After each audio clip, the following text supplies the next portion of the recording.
Hey everyone, welcome back to Nurse Crit. My name is Chasen. I'm an acute care nurse practitioner. Let's talk about hemodynamics. This will be a basic, practical explanation of hemodynamic parameters. If you need a nitty-gritty or advanced calculations, you're going to have to read a textbook. I'm just going to talk about what my simple brain deals with on a day-to-day basis. The objectives for this video are to define hemodynamics, review normal hemodynamic parameters, and interpret abnormal values and how to intervene. So what does hemodynamics even mean? In practice, it most often is just a fancy word for blood pressure. We describe a patient as either hemodynamically stable or hemodynamically unstable. But in critical care, hemodynamics refers to a more advanced study of the components that contribute to blood flow throughout the circulatory system. It includes your blood pressure, as well as blood volume, cardiac output, and vascular resistance. We use invasive monitoring to measure various pressures that give us valuable information about the adequacy of perfusion. In order to obtain many of these numbers, the patient will require a pulmonary artery catheter, also known as a Swan-Ganz catheter. This video will not review the parts or how to use the catheter, just the values that are derived from it. Here is a table of the hemodynamic parameters and the normal ranges that I will go over in this video. Systemic blood pressure, which includes the systolic and diastolic pressure, the mean arterial pressure, central venous pressure, pulmonary artery pressure, cardiac output and cardiac index, systemic vascular resistance, and the mixed venous oxygen saturation. Please note that all the normal values I list in this video may vary by source. Try not to get too married to a specific number because hemodynamic interpretation is partly based on medical opinion of what the provider considers to be normal, or sometimes what they consider necessary for a specific clinical situation. The first hemodynamic measure that every nurse should know about is the systemic blood pressure. This can be measured with a non-invasive blood pressure cuff or with a more invasive arterial line. An arterial line is pretty similar to a normal IV catheter, except it's inserted into the artery instead of a vein. This arterial catheter can measure the systolic and diastolic BP with each heartbeat.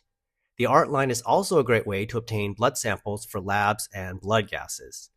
The normal systolic pressure in adults is 90 to 120 millimeters of mercury, and the normal diastolic pressure is 60 to 80. I won't go into any more detail since this is one of the most fundamental values in all of nursing, and hopefully you understand its significance. But I will mention an additional BP value called the mean arterial pressure, or MAP. This is the average pressure between systole and diastole and can be calculated, although its accuracy is dependent on the heart rate.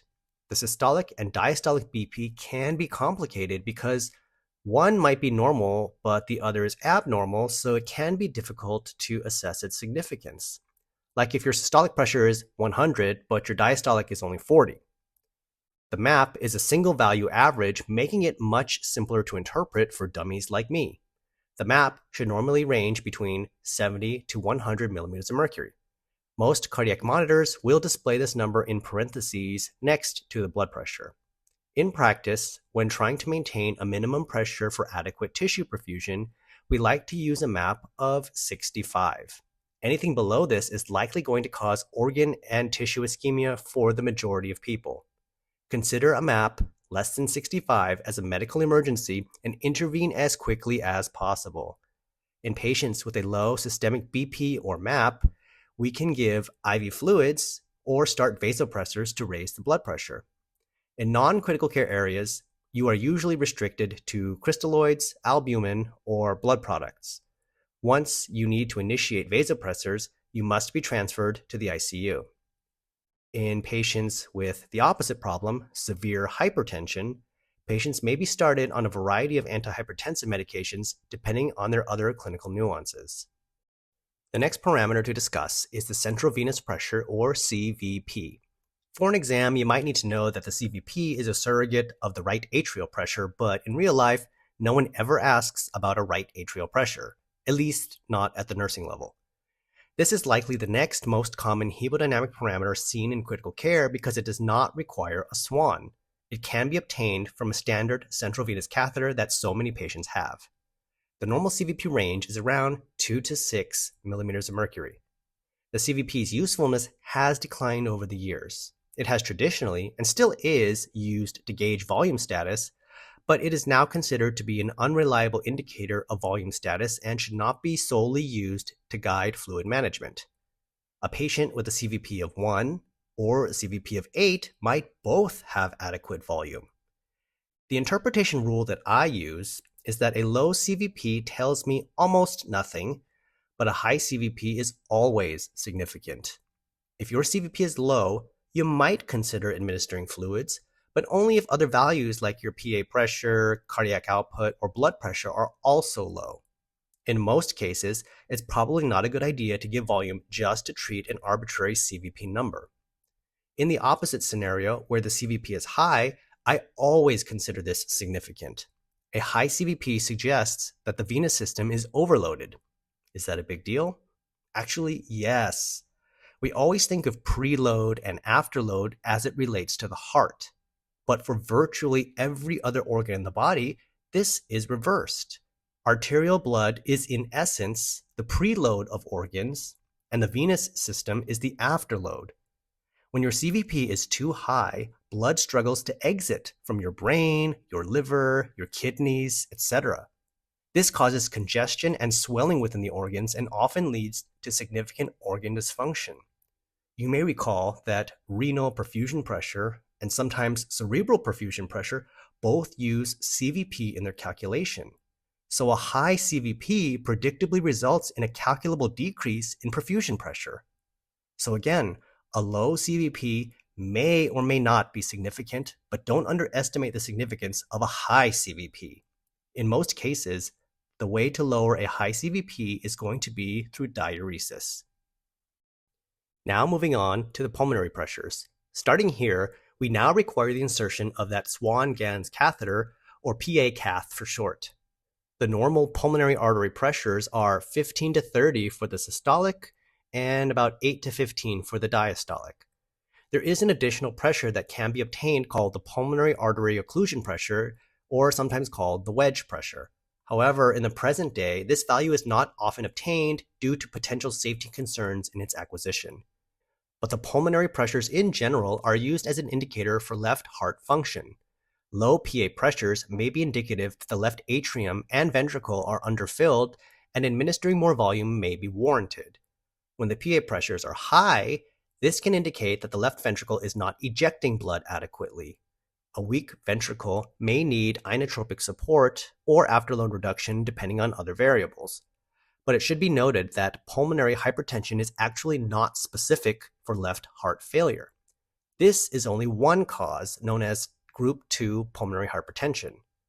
Other causes include lung disease, hypoxia, thromboembolism, tumors, blood or inflammatory disorders, or it could just be idiopathic, which means there's no obvious cause. But regardless of the cause of pulmonary hypertension, elevated pulmonary pressures can be problematic as it may affect oxygenation, increase the risk for dysrhythmias, and lead to right-sided heart failure. There are some medications we can use to try and decrease pulmonary pressures. Inotropes like dobutamine or milrinone can be used to dilate the pulmonary vasculature and improve the contractility of the heart. If the patient is already hypotensive, vasopressin can raise the systemic blood pressure while dilating or at least not worsening the pulmonary circulation. Inhaled pulmonary vasodilators like nitric oxide or ibuprostanol may also be used. If oxygenation is not an issue, then sometimes these patients are placed on erectile dysfunction meds like Viagra to control pulmonary hypertension. Next, we will discuss cardiac output and cardiac index. This value is actually quite simple, but its derivation is a little more complex. The cardiac output value tells us how much blood is being ejected by the heart over the course of a minute. A normal heart should be pumping about 4 to 8 liters of blood per minute. The cardiac index is just the cardiac output adjusted for a person's size or body surface area and should be about 2.5 to 4 liters per minute. The equation for cardiac output is the stroke volume times the heart rate. However, stroke volume is affected by cardiac preload, afterload, and contractility. So this means there are actually 4 variables that determine cardiac output. Therefore, abnormal cardiac output values require much more thought and consideration when trying to fix it. At least for cardiac surgery, we almost never worry about a high cardiac output. That's pretty uncommon. We are almost always dealing with a low cardiac output. If you saw my previous video on vasopressors and inotropes, I mentioned that low cardiac output can be treated with fluids, vasopressors, inotropes, or pacing. When you identify a low cardiac output, you need to examine all of your other hemodynamic parameters to figure out why your output is low. If your cardiac output and CVP and/or PA pressures are low, you might need to give more volume. If your systemic BP and SVR are low, you probably need to add or increase your vasopressors. If your PA pressures are elevated, that might indicate the need for inotropes to squeeze the heart more forcefully. Lastly, if your heart rate is on the slower side, you might want to start pacing at a higher rate, like 80 or even 90 beats per minute, to ensure you are moving enough blood throughout the body. So, although cardiac output gives you a binary indication of adequate or inadequate blood flow, its analysis is not as straightforward. I just mentioned SVR about a minute ago. This is the systemic vascular resistance. This value ranges from 800 to 1200 dynes. Please don't ask me about the physics of these values or what even a dyne is. I just know that SVR is what affects the afterload of the heart. A high SVR means there is a lot of resistance, a lot of pressure that the heart has to push against to move blood forward. SVR is mainly affected by blood vessel diameter and blood viscosity. When blood vessels constrict, it increases the resistance blood has to pass through. And conversely, a low SVR is indicative that blood vessels are dilated. Very similar to blood pressure, if the SVR is high, we treat it with vasodilators. And if the SVR is low, we will use vasopressors to squeeze the vessels. It should be noted that the SVR is a calculation from other variables and not a direct measurement, so it should be taken with a grain of salt. The last hemodynamic measurement is actually not a pressure like the rest of them. It is the mixed venous saturation, or SVO2. This is a measurement of the oxygen saturation in blood from the pulmonary artery right before it goes to get reoxygenated. The normal SVO2 range is about 60 to 80%. All nurses know that a normal arterial or capillary saturation should be close to 100% for most individuals. The SVO2 represents how much oxygen remains in the blood after the tissues have extracted what they need. Therefore, a normal SVO2 represents an adequate balance between oxygen supply and oxygen demand. When there is a high SVO2 greater than 80%, it can either indicate the patient is receiving way too much oxygen, or the body is not utilizing the oxygen it gets appropriately. A decrease in the consumption of oxygen can be from decreased metabolic states, like in hypothermia or hypothyroidism, neuromuscular blockade, sepsis, shunting, or a left shift in the oxyhemoglobin dissociation curve, where hemoglobin holds on tightly to oxygen, preventing its transfer to the tissues. When there is a low SVO2 less than 60, this could be from hypoxia, bleeding, anemia, or shock states where blood isn't circulating well enough to get reoxygenated. Or it could be that there is an increase in oxygen consumption, such as in fever, pain, anxiety, hypermetabolic states, or increased physical activity like from seizures, shivering, or excessive work of breathing. Sometimes even turning or bathing them can be enough to increase the oxygen consumption in patients. Given all of these causes of high or low SVO2, it can be challenging to interpret this parameter. Similar to cardiac output, you need to review all of your other hemodynamic values and not try to assess SVO2 in isolation. In closing, first remember to always treat the patient and not a number. If you have a low CVP and all your other hemodynamics are completely normal, don't just reflexively give more fluids.